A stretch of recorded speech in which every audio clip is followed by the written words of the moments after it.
আসসালামু আলাইকুম।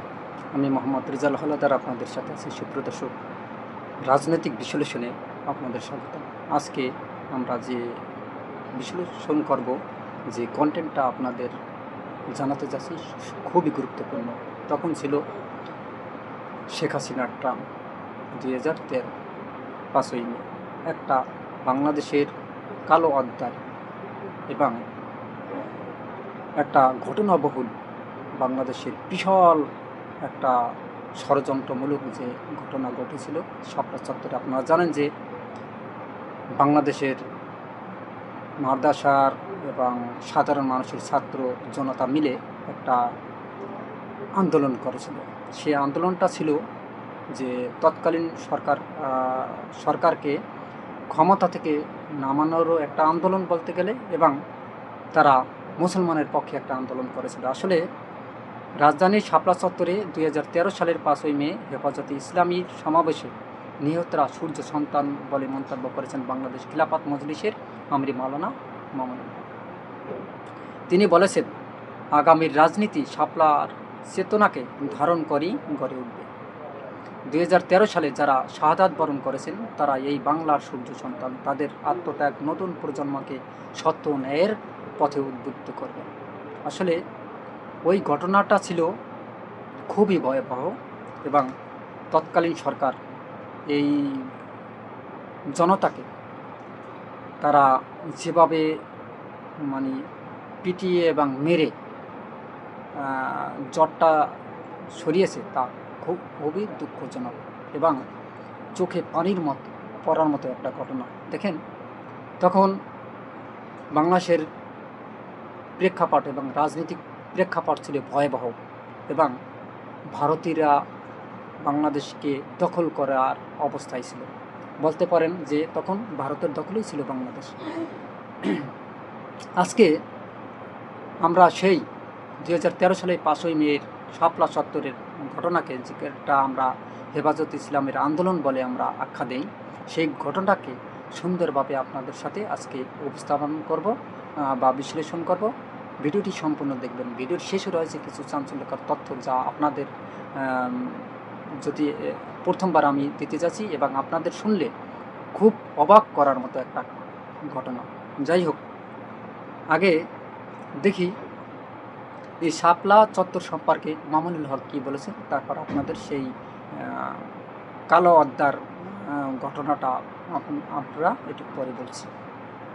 দেখেন, মঙ্গলবার বিকালে রাজধানীর জাতীয় জাদুঘরে নলিনী কান্ত অডিটোরিয়ামে আয়োজিত এক প্রদর্শনীতে তিনি একথা বলেন। শাপলার শহীদ চিত্র, অদেখা সত্যের প্রেম শিরোনাম এই প্রদর্শনী আয়োজন করে বাংলাদেশ খেলাফত ছাত্র মজলিস। 2013 সালের 5ই মে শাপলা চত্বরের ঘটনাকে কেন্দ্র করে নিহতদের স্মরণে এই প্রদর্শনীর আয়োজন করা হয়। প্রদর্শনীর উদ্বোধনী অনুষ্ঠানে মাওলানা মামুনুল হক বলেন, ইতিহাসের বিভিন্ন দিক নিয়ে সত্য অনুসন্ধান ও তা প্রজন্ম থেকে প্রজন্মে পৌঁছে দেওয়া সময়ের দাবি।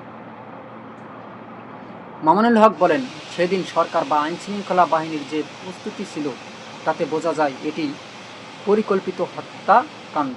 এখানে কিভাবে তারা হত্যাযজ্ঞটা পরিচালনা করবে, কে কিভাবে কোথা থেকে অ্যাটাক বা হামলা করবে, সেই পরিকল্পনা নিয়েই তারা রণসাজে সজ্জিত ছিল। সেখানে 1.5 লাখের বেশি বুলেট এবং আগ্নেয়াস্ত্র ব্যবহার করেছে। কাজী এটাকে ঠান্ডা মাথার খুন ছাড়া অন্য কিছু বলার সুযোগ আছে বলে মনে করি না।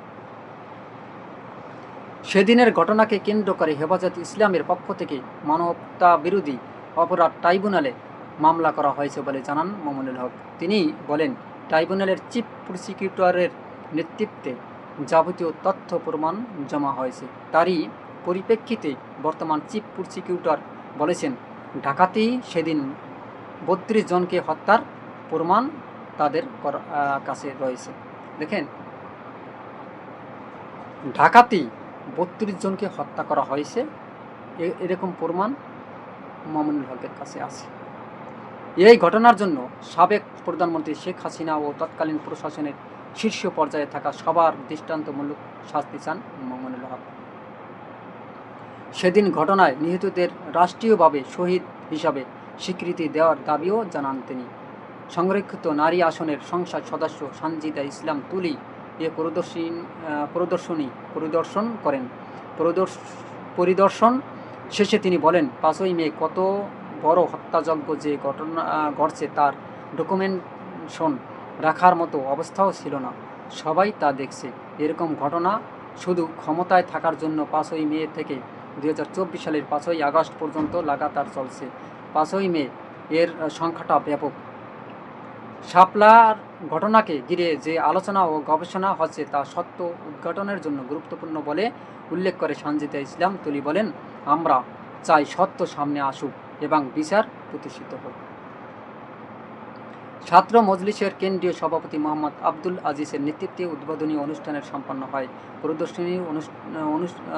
উদ্বোধনী অনুষ্ঠানে উপস্থিত ছিলেন লেখক ও গবেষক মঞ্জুর আহমেদ, জাতীয় গণতান্ত্রিক পার্টির জাকপা মুখপাত্র রাশেদ প্রধান, শাপলা স্মৃতিসৌধের সাধারণ সম্পাদক মোহাম্মদ কামাল উদ্দিন, খিলাফত মজলিসের যুগ্ম মহাসচিব মাওলানা তাফাজ্জুল হক মিয়াজি, সাংগঠনিক সম্পাদক মাওলানা ফয়সাল আহমেদ সহ সাংগঠনিক সম্পাদক আব্দুল হাসনাত জালালি এবং বাংলাদেশ খিলাফত যুব মজলিসের সভাপতি মাওলানা জাহিদুল জামান সহ বিভিন্ন স্তরের নেতারা।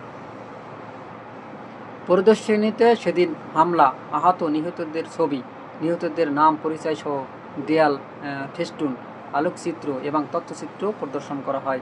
আজেকরা জানান, এ প্রদর্শনীর মূল উদ্দেশ্য হল ইতিহাসের আলোচনাকে গবেষণা ভিত্তিক ও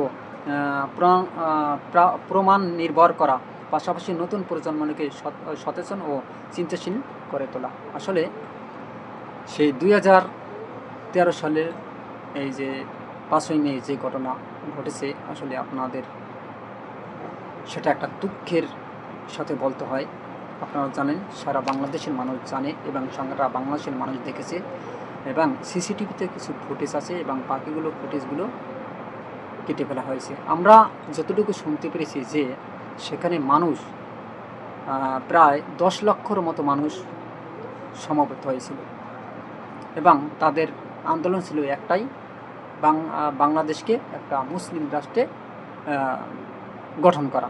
যাই হোক, এবং সরকার যে ইসলাম বিরোধী যেসব কার্যকলাপ করে তার বিরুদ্ধে সোচ্চার হওয়া বা কণ্ঠ তুলে দেওয়া। যেমন দেখা গেছে যে খালি অনেক বেশি বেশি মন্দির করে, কিন্তু মসজিদ এবং মুসলমানদের নির্যাতনের পর নির্যাতন, হুজুরদের নির্যাতনের পর নির্যাতন করে। এই জন্যই তারা আসলে এই মাঠে নেমেছেন যে হুজুরদের যে নিরাপত্তা যেন সরকার দেয়। কিন্তু ভাগ্যের কি নির্মম পরিহাস, উল্টো তাদেরকে যে যারা প্রতিবাদ জানিয়েছে সেই প্রতিবাদ মানে মাটি করতে নামিয়েছিল সেই জলদস্যু বাহিনী, যারা কুখ্যাত খুনি, যারা এই দেশের এবং বাংলাদেশের সবচেয়ে খারাপ, যারা চায় রাষ্ট্রদ্রোহী আমি বলবো তাদেরকে। তারা বাংলাদেশের যে সাধারণ মানুষ ছিল তাদের উপর ঝাঁপিয়ে পড়ে একদম যেমন শকুনের মতো। তারা গুলি ছুড়ে বুকের তাজা রক্ত, মানুষের যে ছাত্র তারপর শিক্ষক যারা ছিল এই খিলাফত মজলিসের, তাদেরকে নির্বিচারে গুলি করে হত্যা করে। তাদের বিন্দু মাত্র বুক কাঁপে না। প্রায় কয়েক লক্ষ গুলি ছুড়েছে ওই যে তাদের মারার জন্য। কিন্তু ভাগ্যের কি নির্মম পরিহাস, মহান আল্লাহ পাক রাব্বুল আলামিন ধরে না, কিন্তু ধরলে কিন্তু ছাড়ে না। সেই পতন হয়েছে ঠিকই, সেই সাধারণ ছাত্রদের হাতে তাদের পতন হয়েছে। কিন্তু আজকে তাদের দাম্ভিকতা, তাদের অহংকার কোথায়? তাদের সেই বাহিনী আজ কেউই নেই বাংলাদেশে। সবাই কেউ যার মতো, কেউ পালিয়ে গেছে, কেউ পালাতে গিয়ে মারা গেছে এবং কেউ এখনও বিদেশে পড়ে আছে। কিন্তু তারা কি বাংলাদেশে আদৌ ফিরতে পারবে কিনা তাও জানি না। কিন্তু এই রাজনীতিতে এই চিহারটা বা এই আসনটা টিকে রাখার জন্য কত সাধারণ মানুষের বুকে গুলি চালিয়েছে, কত সাধারণ মানুষকে এতিম করেছে, কত বাবা তার সন্তানকে হারিয়েছে, মা তার ছেলেকে হারিয়েছে এবং বোন তার ভাইকে হারিয়েছে এবং সন্তান তার পিতাকে হারিয়েছে। সত্যি একটা দুঃখজনক ঘটনা। বাংলাদেশের ইতিহাসে একটা কালো অধ্যায় রচনা করে গেছেন সাবেক প্রধানমন্ত্রী শেখ হাসিনা। কিন্তু কথায় আছে, যারা পাপ করে দুনিয়াতে তাদের ফলাফল আল্লাহ মহান আল্লাহ পাক রাব্বুল আলামিন দেখিয়ে দেয় এবং ঠিকই পতন হয়েছে। এমন পতন হয়েছে বাংলাদেশে তারা আর ফিরতে পারবেন কিনা সেটাও একটা সন্দেহ। কিন্তু যদি ফিরেও কবে ফিরবে তার কোনো এখন ইয়ত্তা নাই। শুনেছি সে নাকি এখন রোগাক্রান্ত হয়ে গেছেন এবং খুব শীঘ্রই তিনি বিছানায় পড়ে গেছেন শুনেছি। তবে আজ পর্যন্ত এখন পর্যন্ত ভিডিও কলেও তাকে দেখা যাচ্ছে না এবং এমনকি তার কোনো কথাই এখন কোথাও পাওয়া যাচ্ছে না। কোথায় আছেন সেই শেখ হাসিনা? দেখেন কোথায় আপনার অহংকার, কোথায় আসলে ক্ষমতা মানুষের জন্য চিরস্থায়ী না। মহান আল্লাহ পাক রাব্বুল আলামিন চিরস্থায়ী ক্ষমতার অধিকারী। এটা সবারকে মাথায় রেখে কাজ করতে হবে এবং সবাইকে সামনের দিকে এগিয়ে যেতে হবে এবং এটাও কিন্তু একটা শিক্ষা। যারাই আমরা এই সমাজে শক্তি দেখাই, বাহু পেশি দেখাই, মনে রাখবেন আপনিও কিন্তু একদিন এরকমেরই বৃদ্ধ হয়ে যাবেন, তখন আপনার শক্তি পড়ে যাবে। অতএব কথায় আছে ভাবিয়া করিও কাজ, করিয়া ভাবিও না। সুপ্রিয় দর্শক, আমরা সেই হেফাজত ইসলামের যারা শহীদ হয়েছেন সকল শহীদদের প্রতি মহান আল্লাহ পাক রাব্বুল আলামিনের কাছে দোয়া প্রার্থনা করি। মহান আল্লাহ পাক রাব্বুল আলামিন তাদের যেন শহীদ হিসাবে কবুল করে এবং তাদের জীবনের সমস্ত গুনাহ যেন মাফ করে দেয়, তাদেরকে যেন জান্নাত দান করেন এবং যারা আহত হয়েছেন তাদের যেন নেক হায়াত আল্লাহ দান করেন এবং তাদের পরিবার পরিজনকে নিয়ে যেন ভালো থাকার ব্যবস্থা করে দেন।